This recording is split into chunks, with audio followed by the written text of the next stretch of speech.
석 달쯤 후에 어떤 사람이 유다에게 일러 말하되 내 며느리 다말이 행음하였고 그 행음함으로 말미암아 임신하였느니라. 유다가 이르되 그를 끌어내어 불사르라.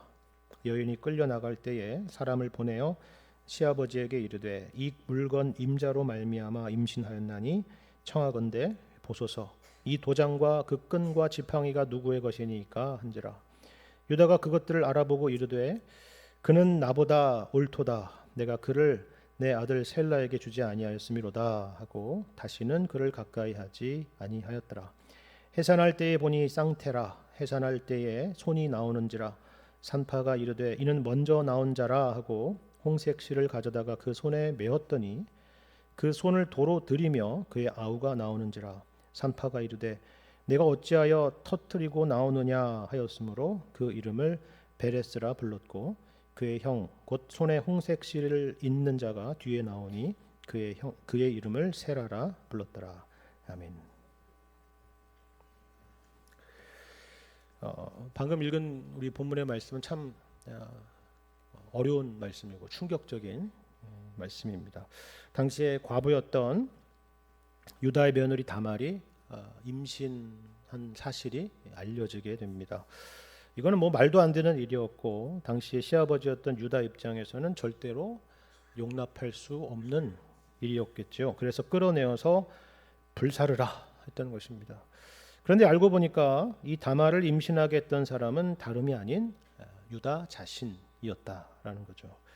그리고 이들에게서 태어난 아이가 쌍둥이였는데 그 이름이 베레스와 세라였다는 것이 오늘 본문의 말씀입니다. 이게 어찌 된 일인가 하는 것을 우리가 살피기에 앞서서 이처럼 이와 같은 이야기가 성경에 기록되어 있다라는 사실을 여러분 한번 생각해 보시기를 바랍니다. 우리가 성경을 진리의 말씀이라 부르고 또 우리가 성경을 사랑하는 이유는 성경이 우리가 생각하는 것처럼 어떤 고상한 이야기, 차원 높은 이야기, 이 세상에서 볼 수 없는 이야기를 담고 있어서가 아닙니다. 오히려 그 반대죠. 성경만큼 사실적이고 솔직하고 적나라한 말씀이 없기 때문입니다. 적당히 포장하고 적당히 미화하고 적당히 과장하는 그런 내용이 없습니다. 있는 그대로, 사실 그대로, 심지어는 그저 표면적으로 보이는 그런 내용들만이 아니라 인간의 마음속 깊은 생각까지 그대로 드러내고 있는 것이 바로 성경 말씀이다 하는 것입니다. 그렇기 때문에 성경은 우리에게 거울이고 엑스레이며 내시경이고 CT이며 MRI며 울트라사운드입니다. 무슨 말씀인지 아시겠죠? 여러분, 그래서 히브리서에서는 성경에 대해서 뭐라고 묘사하고 있습니까? 여러분, 히브리서 4장 12절 말씀 여러분 잘 아시죠? 이 말씀 같이 한번 읽어보겠습니다. 시작. 하나님의 말씀은 살아있고 활력이 있어 좌우의 날선 어떤 검보다도 예리하여 혼과 영과 및 관절과 골수를 찔러 쪼개기까지 하며 또 마음의 생각과 뜻을 판단하나니. 그렇죠. 하나님께서 이처럼 유다의 가정 가운데 일어난 일들을 속속들이 아신다라고 하면은 당연히 우리도 마찬가지일 겁니다. 우리는 그 말씀을 통해서 우리의 모습을 또한 보게 된다라는 것이죠. 우리의 행동 하나하나, 우리의 생각 하나하나, 그 어떤 것도 하나님 앞에서는 감출 수 있는 것이 없다, 그런 말씀입니다. 자, 그렇다면 그 이유가 뭘까요? 하나님이 우리를 아신다는 이 말씀은 우리에게 어떤 의미가 있습니까? 우리를 감시하고 우리를 괴롭히기 위해서입니까? 우리에게 겁주고 우리를 두렵게 하기 위함일까요? 그렇지 않습니다. 하나님이 우리에게 그렇게 하실 이유가 뭐가 있겠습니까? 그렇다면 그 이유가 뭡니까? 제가 앞서서 여러 가지 의료 장비, 여러 진단 장비에 대한 말씀을 예로 드렸잖아요. 바로 그 이유입니다. 왜 진단을 합니까?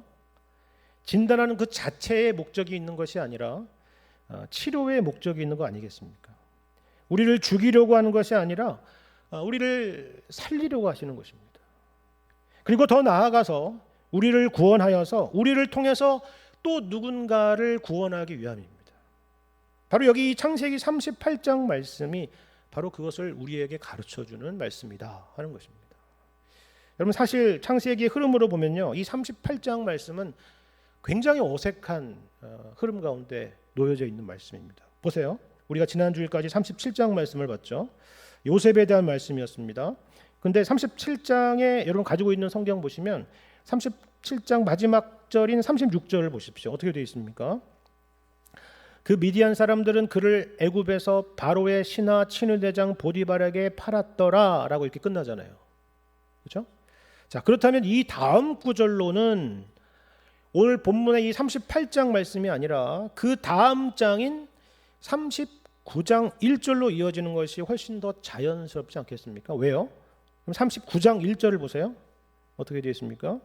요셉이 이끌려 애굽에 내려가매 바로의 신하 친위대장 애굽 사람 보디발이 그를 그리로 데려간 이스마엘 사람의 손에서 요셉을 산이라 라고 되어 있지 않습니까? 그렇구나. 37장 다음인 39장 1절로 이렇게 딱 넘어가야 자연스럽구나 이렇게 생각되잖아요. 그렇죠? 그런데 그 사이에 38장이 있는 겁니다. 그것도 아주 참 이상한 말씀처럼 느껴지는 그 말씀이 뭐 한두 절도 아니고 이렇게 엄청난 내용이 이 사이에 들어가 있는 거예요. 우리는 요셉의 이야기가 어떻게 될지가 궁금한데 갑자기 그 사이에 유다의 이야기를 들려주고 있는 것입니다. 그것도 요셉과는 정반대의 이야기입니다. 보신 것처럼 요셉은 억울하게 노예로 팔려서 애굽으로 끌려가잖아요. 애굽으로 내려가지 않습니까? 근데 유다는 어때요? 요셉을 노예로 팔자고 주장했던 그 유다는 어떻습니까? 창세기 38장 1절과 2절을 보니까 이렇게 설명하죠. 그 후에 그 일이 있은 후에 유다가 자기 형제들로부터 떠나 내려가서 아둘람 사람 히라와 가까이 하니라. 유다가 거기서 가나안 사람 수아라 하는 자의 딸을 보고 그를 데리고 동침하니 라고 되어 있어요. 요셉은 애굽으로 내려갔고 유다는 가나안 사람들에게로 내려갔다 하는 겁니다. 근데 각각 타지로 간 것은 맞지만 목적이 전혀 다르잖아요. 그렇죠? 말씀드린 것처럼 요셉은 억지로 끌려갔습니다. 노예로 끌려갔어요. 그런데 유다는 자발적으로 형제들로부터 떠나서 가나안 사람들에게로 갔습니다. 아둘람 사람 히라를 친구로 사귀고요. 가나안 사람과 결혼하기까지 이르죠. 근데 여러분 이 가나안 사람과 결혼했다라는 것이 우리가 성경을 읽다 보면 딱 멈칫하게 되지 않습니까? 그렇죠. 왜냐하면 이것은 아브라함 때부터 수차례 성경에서 경고 사인을 보내던 내용이기 때문에 그래요. 여러분이 소돔과 고모라를 향했던 롯을 기억하신다면 그리고 가나안 여인과 결혼했던 에서를 기억하실 수 있다면 그리고 이삭의 혼사를 위해서 그의 종을 먼 길로 떠나보냈던 아브라함의 노력을 떠올려 보신다면 이것이 얼마나 하나님의 뜻을 저버린 일인가 하는 것을 아실 겁니다. 그렇다면 이 유다는 마치 교회 공동체를 떠나서 세상 속으로 들어간 것과 같다 그 얘기입니다. 이처럼 두 형제가 전혀 다른 이유로 다른 길을 떠나게 된 것입니다. 그런데 놀라운 것은 뭔지 아십니까? 나중에 보면 아시겠지만 하나님께서는 요셉만이 아니라 바로 이 유다 또한 이 야곱의 가족을 구원하는 일에 구원의 통로로 쓰셨다라는 사실입니다. 처음부터 경건했던 그런 요셉만 쓰시는 것이 아니라 이처럼 경건과는 거리가 멀었고 엉망진창의 삶을 살았던 유다조차도 하나님은 사용하셨다라는 것이죠. 그것을 보여주는 예비적인 설명이다 그런 말입니다.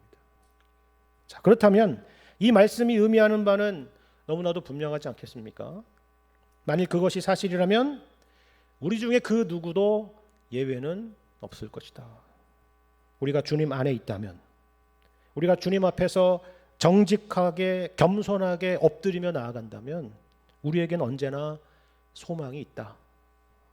비록 우리의 과거가 심지어 우리의 현재의 모습이 정말 최악이라고 할지라도 우리에게는 소망이 있다. 그런 말씀입니다. 자, 그렇다면 유다는 어느 정도로 최악이었을까요? 사실 이 성경 봉독 시간에는 시간 관계상 38장 전체를 다 읽지는 못했는데요. 여러분 이 말씀 하나하나를 살펴본다면 그거를 잘 알 수가 있습니다. 사실 이 주일에 이 말씀을 함께 읽기에는 참 부담스러운 말씀이고 쉽지 않은 말씀입니다. 만일에 우리 교회 예배가 이렇게 성인들만 따로 모이는 예배가 아니라 온 세대가 온 가족이 함께 드리는 예배라고 한다면 이 말씀을 주일 본문으로 정하는 것은 굉장히 쉽지 않았을 것입니다. 왜 그렇습니까? 이 사건의 바탕에는요, 가나안 사람들의 굉장히 타락한 성문화가 배경으로 깔려 있기 때문입니다. 그래서 하나님께서 그토록 가증히 여기셨던 것입니다.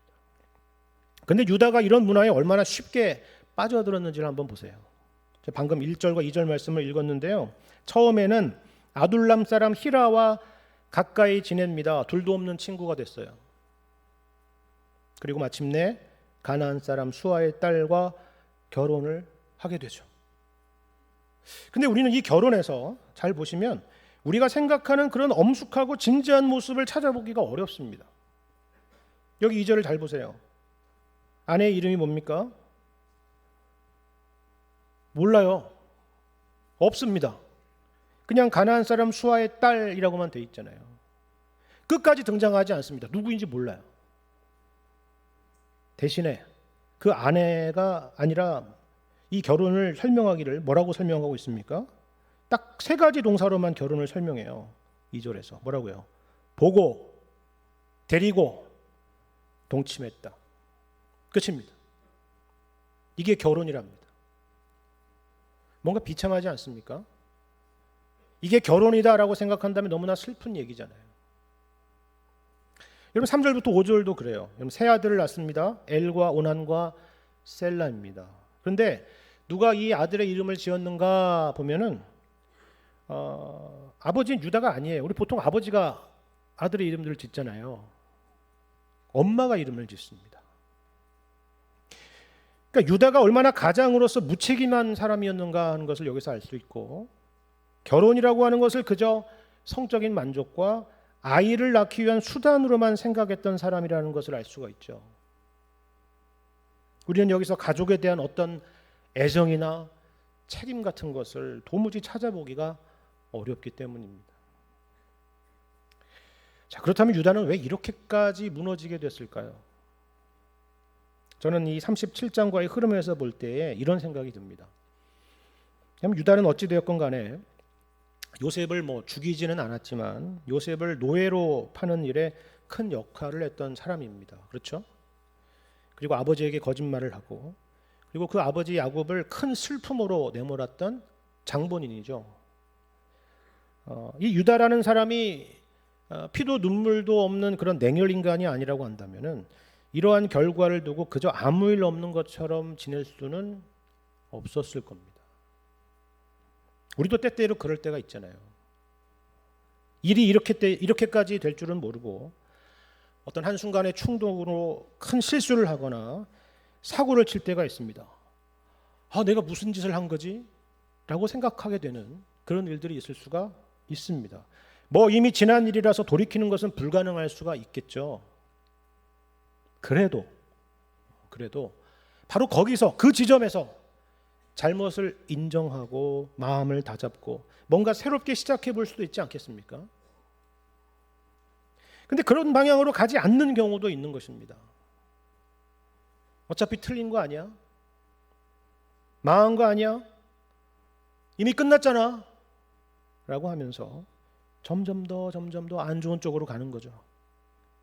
그래서 오랫동안 다녔던 교회도 등을 지고 세상을 향해서 더 적극적인 발걸음을 한 걸음씩 내디는 것입니다. 유다가 그런 마음이었는지는 잘 모르겠지만 이어지는 이런 행보들을 볼 때에 그럴 수도 있겠다라는 생각이 듭니다. 그런데 욕심이 잉태한 즉 죄를 낳고 죄가 장성한 즉 사망을 낳는 것처럼 죄라고 하는 것이 그렇지 않습니까? 하나씩 무너져 가다 보면은 나중에는 심지어 나라고 하는 스스로의 정체성마저 잃어버리고 마는 것입니다. 우리의 영혼마저 잃어버리게 되는 거예요. 비참한 일이죠.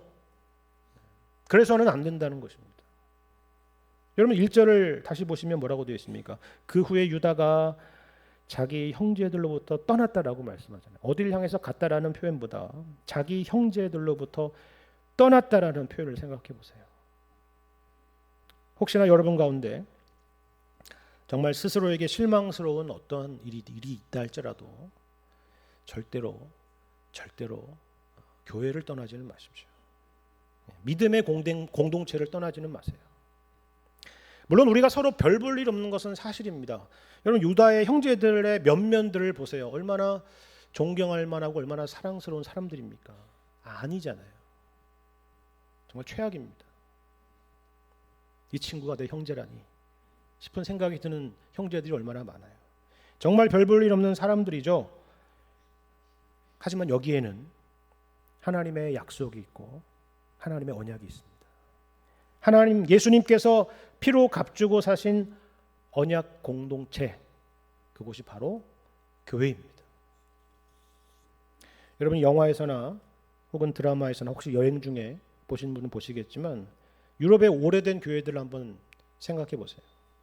유럽의 오래된 교회들을 보면요, 교회 강단에 뭐가 있냐면 유아 세례와 성인 세례를 위한 세례반이 항상 있습니다. 우리는 세례식대만 비치해 놓는데 그게 아니라 항상 그게 있어요. 그리고 교회 건물 옆에는 뭐가 있냐면 그 교인들의 선조들이 잠든 공동묘지가 있어요. 여러분 이게 어떤 의미를 담고 있는지 아십니까? 우리는 교회에서 태어나서 교회에서 죽는다, 그런 말입니다. 그리고 함께 부활 소망으로 살아간다. 우리는 항상 주님의 몸된 교회에 묶여 있다, 그런 의미죠. 그걸 말하고 있는 셈입니다. 교회 공동체가 그런 곳입니다.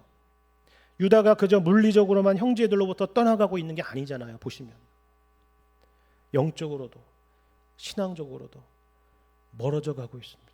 하나님의 생명으로부터 멀어져 가고 있는 것이죠. 어떤 일이 있어도 그와 같은 길을 가지 않으시기를 바랍니다.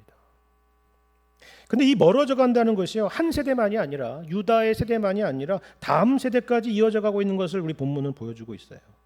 유다는 한 걸음을 내딛었다라고 한다면 자식들은 그 이상을 갔다는 걸 보여줍니다. 어디예요? 죄라는 것이 항상 그렇잖아요. 그죠?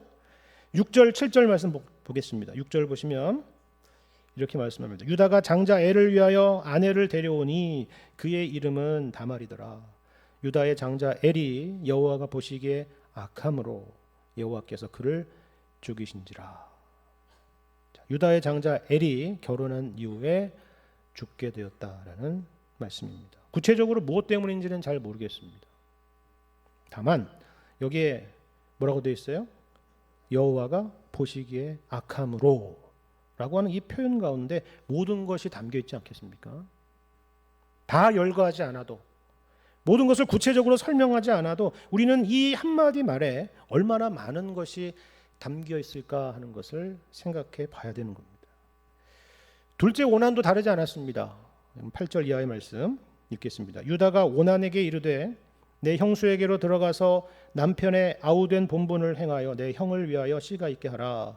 오난이 그 씨가 자기 것이 되지 않을 줄을 알므로 형수에게 들어갔을 때에 그의 형에게 씨를 주지 않으려고 땅에 설정하매 그 일이 여호와가 보시기에 악함으로 여호와께서 그도 죽이시니, 이라고 되어 있습니다. 여러분 이게 일단 어떤 상황인지를 이해하기 위해서는 당시의 문화를 이해할 필요가 있을 것 같습니다. 이걸 보통 형사 취수법이라고 하는데요. 죽은 형제의 가문과 상속을 보존하고 그리고 과부를 보호하기 위한 일종의 사회 문화적인 약속이었던 셈입니다. 이것이 신명기 25장의 율법에도 등장하지만 당시의 고대 근동에 보편적으로 있었던 사회적인 관습이요 문화였다라는 거예요. 왜냐하면 당시에는 오늘날과 같이 현대화된 어떤 가족법이나 사회적인 안전망이 존재하지 않았기 때문에 그렇습니다. 그리고 오늘날과는 달리 훨씬 더 가족 공동체 중심적인 사회였기 때문에 그렇죠. 그런데 오난이 악한 게 뭐예요? 이게 싫으면 싫다고 하면 되지 않겠습니까? 그런데 형수는 취하되 책임은 다하지 않은 것입니다. 그 이유는 나는 절대로 내 몫을 잃고 싶지 않다는 것이고 게다가 형의 몫까지도 나는 더 얻고 싶다, 그 얘기입니다. 여러분 아버지 유다를 생각해 보십시오. 아버지 유다는 은 20의 동생 요셉을 팔지 않았습니까? 그런데 이제 그의 아들 오나는 형의 죽음을 통해서 이런 식으로 이득을 취하겠다는 겁니다. 그리고 그도 형과 마찬가지로 여호와의 보시기에 악했기에 죽임을 당했다라고 말씀하고 있습니다. 자, 그러면 이제 마지막으로 셋째 셀라만 남았죠. 유다는 이 상황에서 어떻게 했을까요? 11절 말씀입니다. 유다가 그의 며느리 다말에게 이르되 수절하고 내 아버지 집에 있어 내 아들 셀라가 장성하기를 기다리라 하니 셀라도 그 형들같이 죽을까 염려함이라. 다말이 가서 그의 아버지 집에 있으니라. 그렇죠? 이걸 그냥 볼 때는 겉으로 볼 때는 문제 없어 보입니다. 그렇죠? 셀라는 아직 결혼할 나이가 아니잖아요. 그러니까 그때까지는 당연히 기다려야겠죠. 그럴 수 있습니다. 그런데 제가 서두에 말씀드린 것처럼 성경은 겉모습만이 아니라 유다의 속마음을 정확히 보고 있습니다. 유다의 속마음을 정확히 관찰하고 있어요. 셀라가 장성해도 다말을 그에게 아내로 줄 마음이 전혀 없었다는 것입니다. 왜요? 여기 11절에 이렇게 말씀하잖아요. 셀라도 그 형들같이 죽을까 염려함이라. 그리고 실제로 14절을 보시면 진짜로 셀라가 장성해도 다말을 그에게 아내로 주지 않았다는 것을 알 수가 있죠. 자, 그런데 우리가 여기서 이 유다의 모습을 보면서 놀라는 건 이겁니다. 유다의 두 아들이 이처럼 죽게 된 것, 그래서 이 가정에 비극이 있게 된 것의 원인으로 누구를 지목하고 있느냐 하면은 누구예요? 며느리 다말을 지목하고 있는 것입니다. 우리가 방금 앞에서 봤잖아요. 엘과 오난이 죽은 이유, 그것은 그들이 여호와 보시기에 악했기 때문이라는 것입니다. 다른 이유가 없었습니다. 그런데 유다는 그 원인을 애꿎은 며느리 다말에게 돌리고 있는 것입니다. 너 때문에 우리 집안이 다 죽게 생겼구나 하는 거예요. 우리도 과거의 전통적인 가부장적인 사회에서 그런 말들을 쉽게 내뱉지 않았습니까? 집안에 어려운 일들이 있고 우환이 있고 뭔가 문제가 있으면 누구 탓이에요? 애꿎은 며느리 탓입니다. 모든 문제의 원흉으로 며느리를 지적하는 것이죠. 왜 그럴까요? 왜 아들이 아니라 며느리일까요? 집안에서 며느리는 가장 취약한 존재이기 때문입니다. 가장 희생양 삼기 쉬운 타겟이기 때문이죠. 그러면 모두가 평안하기 때문입니다. 그렇다면은 정말 그렇게 생각한다면은 어떻게 하면 됩니까? 정말 이 며느리가 원인이었다고 생각하면은 다말과의 관계를 정리하고 그리고 다말을 집으로 돌려보내면 되잖아요. 룻기 말씀을 여러분 보시면 시어머니 나오미가 며느리 둘에게 그러잖아요. 너희는 각기 너희 어머니 집으로 돌아가라. 그렇게 한 것처럼 다말에게도 그렇게 하면 될 일입니다. 근데 어떻게 해요? 아버지 집으로 돌려보내기는 합니다. 그런데 수절하고 셀라가 장성하기를 기다리라 이렇게 말하죠. 결혼도 못하게 할 뿐만 아니라 그렇다고 경제적인 책임도 지지 않겠다라는 것입니다. 자신의 품위와 명예는 지키고 싶지만 며느리의 미래는 가로막는 참으로 자기밖에 모르는 이기적인 모습이다 하는 것입니다. 그리고 이어지는 내용이 12절 이하에 있는데요. 간략하게 말씀드리면 이런 것입니다. 유다가 아내가 죽은 이후에 친구와 함께 딥나의 양털 깎는 축제에 참여하게 됩니다. 이 소식을 들은 다말이 과부의 의복을 벗고 너울로 얼굴을 가리고 몸을 휩싸고 유다를 기다립니다. 그러니 당연히 유다는 얼굴을 알아볼 수가 없겠지요. 그리고 유다는 이 여인을 창녀로 여기고 동침하려 합니다. 이때 다말은 그 대가로 담보물을 요구하게 되는데요. 도장과 끈과 지팡이를 달라고 합니다. 그래서 유다는 그렇게 하죠. 이게 오늘날로 하자면 신분증과 신용카드를 맡긴 셈입니다. 그리고 나중에 친구를 시켜서 이 담보물을 찾으러 가는데 결국 노력해도 찾지 못하고 돌아오게 되었다는 이야기입니다. 근데 여기서도 역시 유다의 이중적인 모습을 우리가 볼 수 있지 않습니까? 정작 지켜야 될 며느리 다말과의 약속은 지키지도 않으면서 누군지도 모르는 이 창녀와의 약속은 철저히 지키려고 하고 있기 때문입니다. 그러면서도 행여나 누가 볼까봐, 자기의 명예가 실추될까봐 두려워서 친구를 보내서 그 일을 대신하게 하는 거죠. 또 한 가지 이중적인 모습은 오늘 본문 말씀 가운데 있습니다. 다말의 임신 사실을 알고 다말의 행음을 의심하면서 그를 끌어내어 불사르라고 명하지 않습니까? 자, 그렇다면 같은 기준으로 보자면 유다 자신도 죽어 마땅하지 않겠습니까? 이중적인 모습이죠. 자신에게는 관대하고 상대방에게는 가혹한 모습입니다. 근데 학자들은 여기서 이런 말을 해요. 이 화형이라고 하는 형벌은 고대 근동에서도 극히 예외적으로 가장 흉악한 범죄만 적용되던 형벌이었다라는 것입니다. 당연히 그렇지 않겠습니까? 사람을 태워 죽이는 일인데.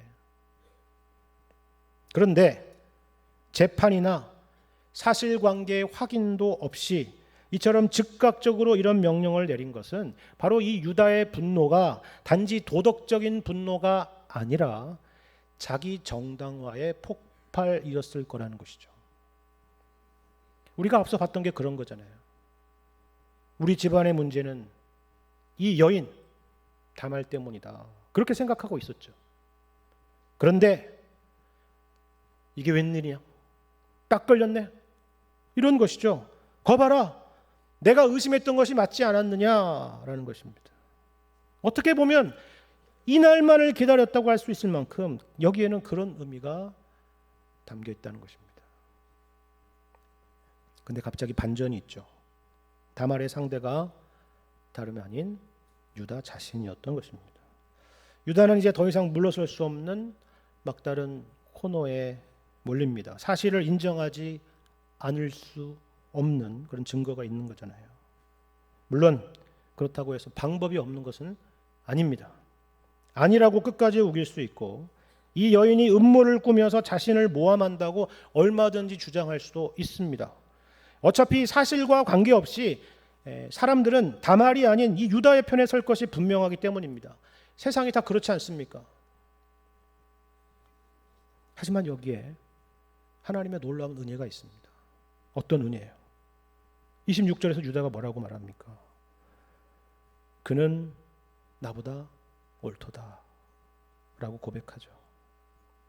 흥미로운 것은 이것이 그저 개인적인 고백, 개인적인 독백뿐만이 아니라 법정에서 재판인관이 쓰는 법정 용어다라는 사실입니다. 당연히 유다는 재판관의 자리에 있습니다. 그만한 권위를 갖고 있는 사람 아닙니까? 하지만 유다 스스로에게는 유죄를 선언하고 다말에게는 상대적인 무죄를 선언하고 있는 것입니다. 이것이 바로 그는 나보다 옳도다 라는 말의 의미입니다. 유다로서는 이것이 결코 쉬운 대답이 아니라는 것을 여러분 생각해 보셔야 됩니다. 하나님의 은혜가 아니고서는 고백할 수 없는 그런 고백이라는 것이죠. 그동안 쌓아올린 명예와 권위라는 것이 한순간에 무너지고 자기 자신이 철저히 깨지게 되는 순간이기 때문입니다. 여러분, 죄 많은 사람이 죄인이라고 인정하는 것은 어떻게 보면 어렵지 않을 수 있습니다. 늘 죄 짓는 거니까요. 하지만 스스로 의롭다라고 여기고 평생을 살아온 유다와 같은 사람에게 이와 같은 고백은요, 결단코 쉬운 고백이 아닙니다. 그래서 이 순간이 유다의 회심의 순간이라고 봐도 틀리지 않을 것입니다. 반면에 다말은 어떻습니까? 다말의 행동은 옳았을까요? 절대로 그렇게 말할 수 없겠죠. 그렇죠? 다만 많은 학자들은 이 다말의 행동이 복수는 아니었을 거라는 것에 입을 모읍니다. 그 이유는 성경이 이것을 지적하고 있지는 않기 때문입니다. 오히려 다말이 이와 같은 일을 행한 것은 어떤 복수나 혹은 음행을 위한 것이 아니라 유다 가문의 적법한 상속자를 낳아서 언약의 계보에 참여하려고 했다라는 것이죠. 방식은 비록 올바르지 못했지만 이것이 다름 아닌 가나안 사람 다말이 할 수 있는 믿음의 행동이 아니겠느냐 하는 것입니다. 마치 라합과 룻과 같은 모습이라고 할 수 있을 겁니다. 그렇지 않다면 이렇게까지 할 이유가 없기 때문입니다. 그래서 유다도 다말에게 그는 나보다 옳다라고 말할 수 있었던 것입니다. 만일에 다말이 엘이나 오난 같았다면, 여호와 보시기에 악한 일이었다면 이 이야기가 이렇게까지 이어지지는 않았을 것입니다. 하지만 오히려 하나님께서 이 다말에게 쌍둥이를 주셨죠. 왜 쌍둥이일까요? 두 남편을 잃은 이 여인에게 두 아들을 주셨다는 것은 얼마나 커다란 하나님의 회복의 선물입니까? 그런데 야곱과 에서와 같이 순서가 뒤바뀝니다. 29절을 보시면 아우가 터뜨리고 나왔다라고 기록하고 있죠. 그래서 그의 이름도 베레스라고 지었는데, 이 베레스라는 뜻이 터뜨리다라는 뜻을 갖고 있기 때문입니다. 이처럼 성경에서는 이름을 통해서 어떤 메시지를 주는 경우가 참 많은데요, 이 경우도 마찬가지입니다. 우리가 계속 앞에서 살펴봤던 바로 그 메시지죠. 이것이 요셉의 꿈과 다르지 않다라고 말씀드리지 않았습니까? 세상의 질서를 뒤집는 것입니다. 우리의 상식을 깨는 것입니다. 무질서라는 것이 아니라 나는 실패했어, 나는 망했어, 나는 끝났어, 내가 뭘 어떻게 할 수 있겠어 라고 하는 그런 절망 가운데 있는 우리에게 소망을 주시고 우리를 하나님 앞으로 인도하시려는 하나님의 뜻이 바로 여기에 담겨 있다 하는 것입니다. 오늘 창세기 38장 말씀에도 역시나 이런 반전이 있지 않습니까? 유다는 언약의 자손이고 다말은 그저 저주받은 이방 여인일 뿐이었습니다. 하지만 하나님은 유다를 꺾으시고 다말에게는 은혜를 베푸셨습니다. 다만 유다를 망하게 하시고 다말에게 복 주시려는 것이 목적이 아닙니다. 무슨 권선징악을 이야기하는 게 아니에요. 유다든 다말이든 두 사람 모두를 결국 하나님 앞으로 인도하려 하는 것입니다. 여러분, 이 말씀에 대해서 종교개혁가 마틴 루터는 이렇게 설명을 하는데요, 바로 이 수치스러운 이야기는 우리를 위해서 기록되도록 하신 것인데, 그 이유는 아무도 자신의 의로움과 지혜를 자랑하지 않도록 하는 것이고, 동시에 아무도 자신의 죄로 인해서 절망하지 않도록 하기 위함이다 라고 말합니다. 그러면서 이렇게 말해요. 제가 읽어드리겠습니다. 하나님의 교회에는 이런 본보기들이 꼭 필요합니다. 만일에 베드로가 그리스도를 부인한 적이 없고 모든 사도들이 그분 때문에 걸려 넘어진 적이 없으며 모세와 아론과 다윗이 타락한 적이 없었다라고 한다면 우리는 어떻게 되었겠습니까? 우리에게 무슨 희망이 남아 있었겠습니까? 그래서 하나님께서는 이런 사례들을 통해서 죄인들을 위로하시며 이렇게 말씀하시는 것입니다. 내가 넘어졌다면 돌아오라. 자비의 문은 너희에게 항상 열려 있다. 스스로 죄가 없다고 여기는 자여 교만하지 말라. 너희 모두 내 은혜와 자비를 신뢰하라 라는 겁니다. 하나님은 요셉에게만 꿈을 주셨습니까? 그렇지 않습니다. 그 꿈은 요셉의 것일 뿐만이 아니라 유다의 것이기도 하고 무엇보다 다말의 것이기도 합니다. 그리고 우리 모두의 것이기도 하죠. 이것이 바로 마태복음 첫 장에 등장하는 예수님의 족보 아닙니까? 여러분, 마태복음 1장 3절을 보시면요, 오늘 본문에 이 사건이 이렇게 족보에 기록되어 있습니다. 유다는 다말에게서 베레스와 세라를 낳았다는 것입니다. 예수님께서 이들의 후손으로 그리고 이들 가운데 오셨다라는 말씀입니다. 그리고 마태복음의 제일 마지막 장 28장에는요, 우리가 잘 아는 지상명령이 있습니다. 가서 모든 민족에게 복음을 전하라 하는 것입니다. 여러분, 이 두 가지가 어떻게 묶여 있는지 아시겠습니까? 왜 이게 시작이고 이게 마지막인지 아시겠어요? 예수님은 바로 이 유다와 다말과 같은 이들을 구원하시기 위해서 오셨고, 그리고 이들을 통해서 모든 민족에게 복음이 무엇인지가 증거되고 하나님의 은혜와 복이 흘러가도록 하신 것입니다. 요셉만이 아니라 유다와 다말이 그 일에 이처럼 쓰임을 받았다라고 말씀하는 이 창세기 말씀의 놀라운 증언은 그러므로 우리 모두에게 소망의 말씀이 되는 것입니다. 여러분은 지금 어떤 모습 가운데 있습니까? 유다와 같이 높은 마음 가운데 있습니까? 그렇다면 하나님 앞에 겸손한 마음으로 엎드리시기를 바랍니다. 다말과 같이 절망 가운데 있습니까? 그렇다면 하나님의 약속을 바라보고 예수님을 의지함으로 다시금 일어서실 수 있기를 바랍니다. 예수님은 의인을 부르기 위해서 오신 것이 아니라 죄인들을 부르기 위해서 오셨기 때문입니다. 이처럼 언제나 우리를 부르시는 그 자비로운 부르심 앞에 응답하시는 여러분과 제가 되기를 주님의 이름으로 간절히 축원합니다.